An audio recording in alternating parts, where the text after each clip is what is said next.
welcome the incumbent for St. Christopher, number 5, our People's Action Movement leader, the Honorable Shawn. No gimmicks, no tricks.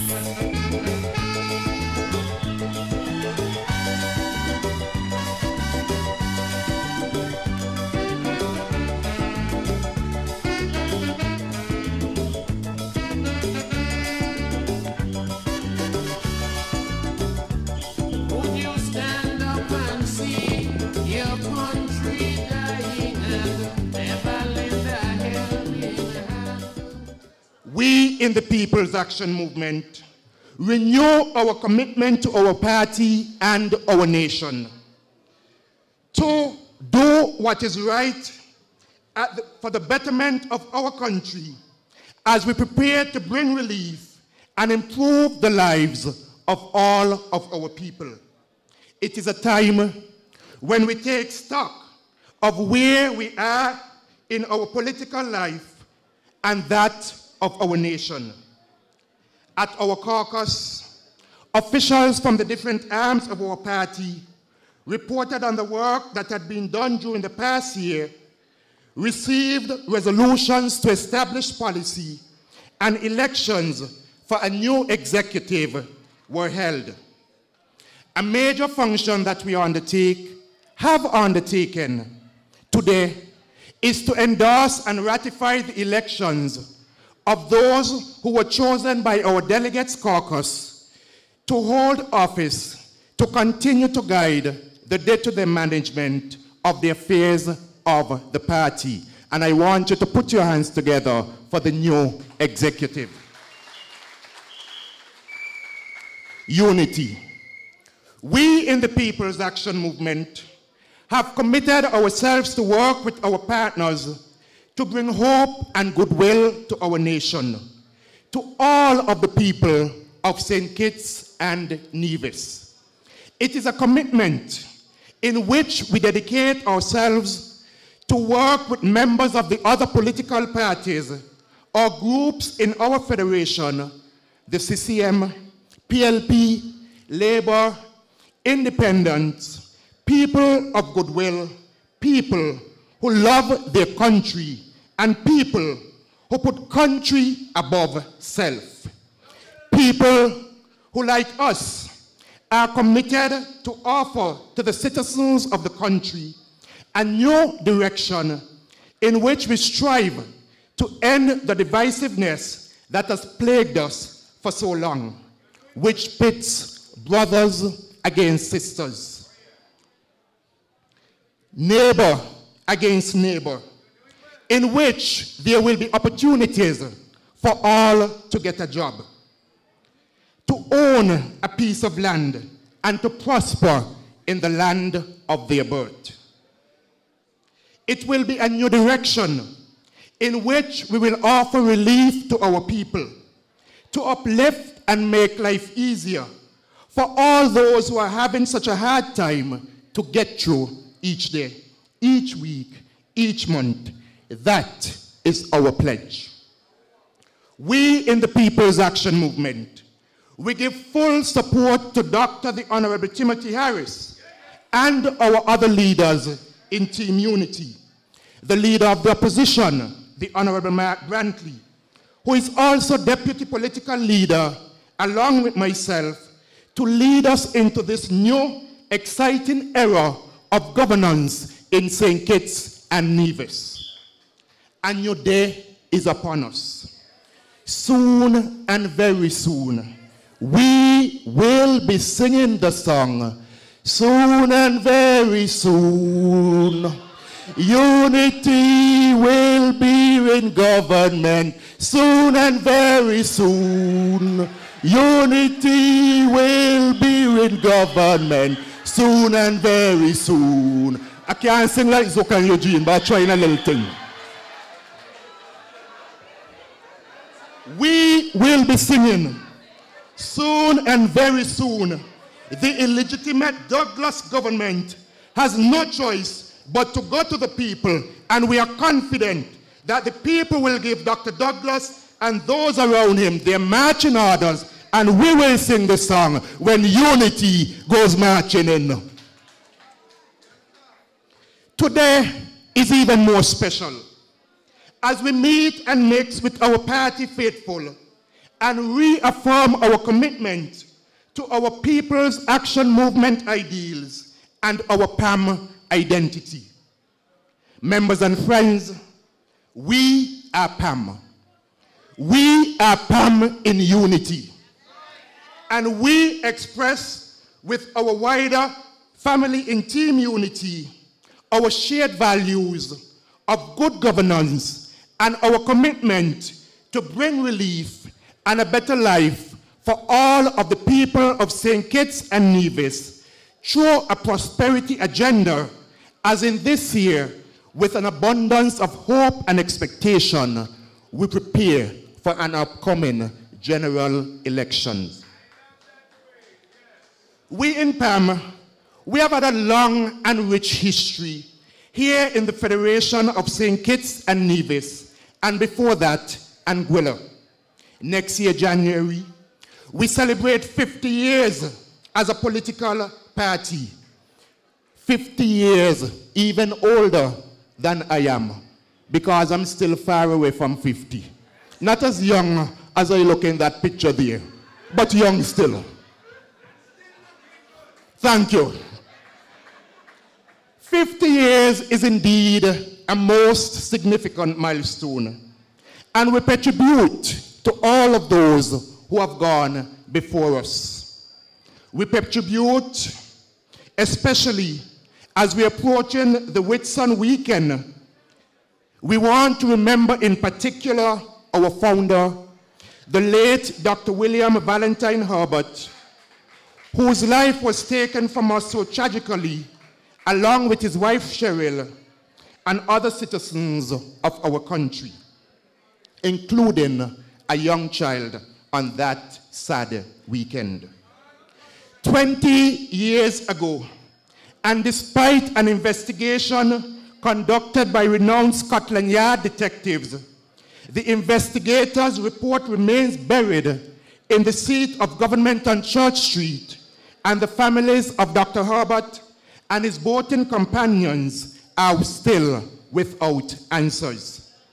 The people of St. Kitts and Nevis need to know what happened on that fateful Whit Monday. Our beginnings as a party are very well known and established. In 1964, a group of young men marched against the Labour government back then over electricity rates. Is it not ironic that the high cost of electricity is one of the vexing issues in our campaign today? Electricity rates increased in one swoop by 85%, this term by Dr. Denzel Douglas' Labour administration, is causing so much hardship for the people of St. Kitts and Nevis.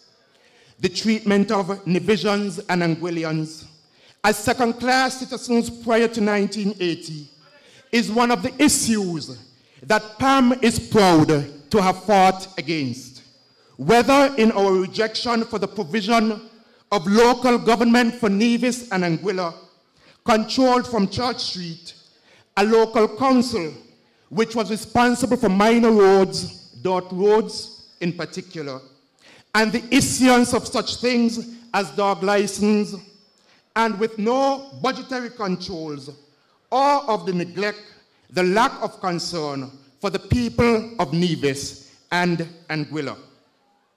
This feature of the 1967 statehood constitution, the local government provision, was at the heart of the Anguillian Revolution and the breakup of the state. This feature relating to governance is also central to an understanding of the desire of Nevisians for self-determination, and why our party sponsored, along with the late Dr. Simeon Daniel and the late Ivor Stevens and other Nevisian leaders at the time, the creation of the Nevis Island Administration and the Nevis Island Assembly to give the people people of Nevis control over their affairs. While this provision of our 1983 Independence Constitution has often been touted as unfair and unequal by the Labour Party, a provision clause 113, which evokes calls for constitutional reform, it has stood the test of time since we have existed as an independent nation. We in PAM are proud of our relationship with and our ties to our brothers and sisters in Nevis. And our land in St. Kitts, we have been by far and large a landless people. The arable land on the island had been for centuries owned and controlled by a few landowners who made significant profits from sugar cultivation. There were absentee landlords who squeezed the lifeblood out of our people.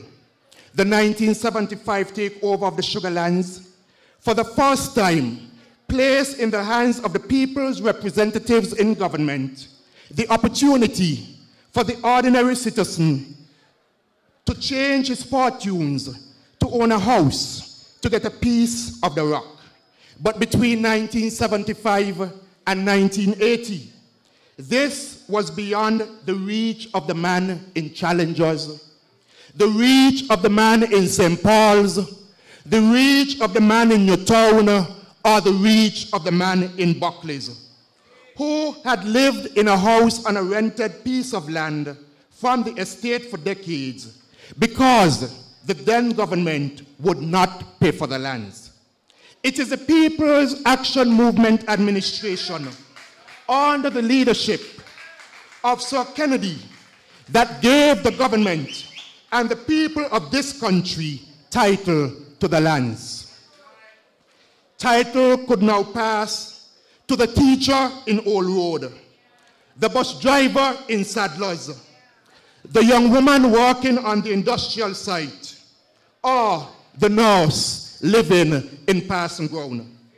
The ordinary citizen could go to the bank to borrow and build his own house because he could now get a mortgage because he had land paper.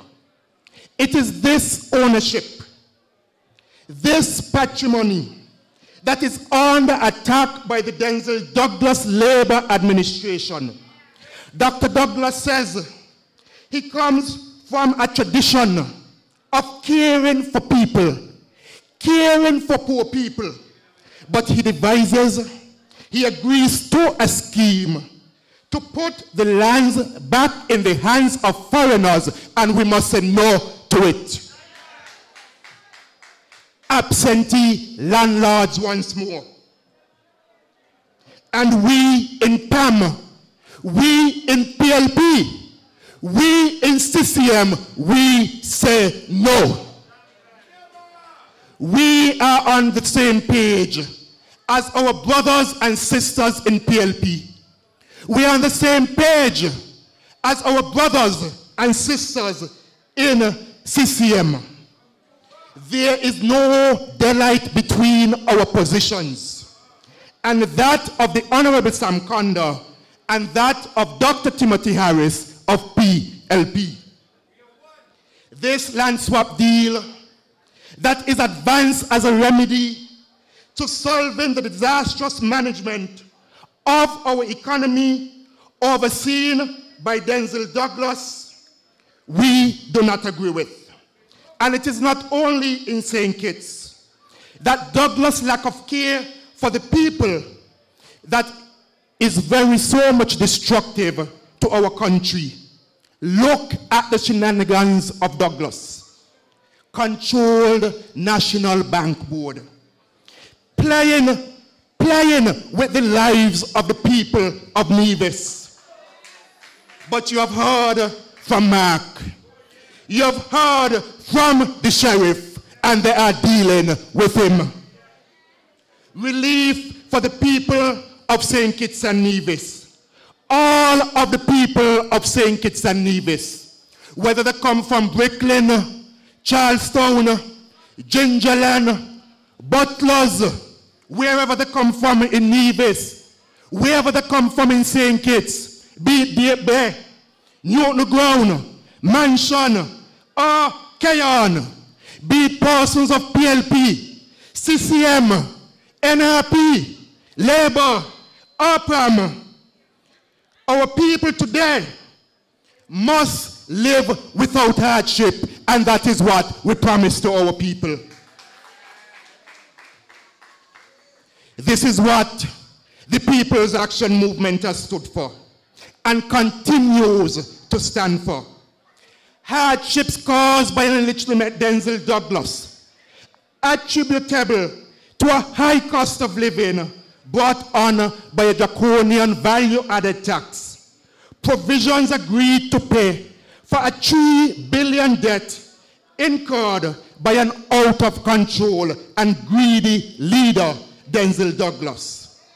We promise to bring relief so that we can engage in economic activity freely through a market mechanism without the misguided miscalculations by a minority illegitimate government which continues to hold on to power and the reins of government without the validation of the elected majority in the National Assembly. But Mark said to you that come the next election, he is coming to St. Kitts with his 3 seats, and we guarantee him that he will have more than 3 coming from out of St. Kitts itself. We guarantee you that, Mark. The People's Action Movement, we have been innovative and far-reaching in our vision for St. Kitts and Nevis. Through policy prescriptions, through legislation, and prudent management of the economy, our country was on the move. We had technological advancement in communications and cable TV, the creation of the Development Bank of St. Kitts and Nevis to replace the then defunct bank, to provide necessary funding for education, small business, tourism, and land ownership were all introduced. There was a sense of optimism. The economic activity created by constructions as persons built their homes in the villages and towns, the desire to better oneself in all sorts of ways, that was a golden age. PAM has done it before, and as an integral part of the unity team, we will do it again. During the PAM administration of the 1980s and the first half of the 1990s, our party oversaw a remarkable transformation of our economy.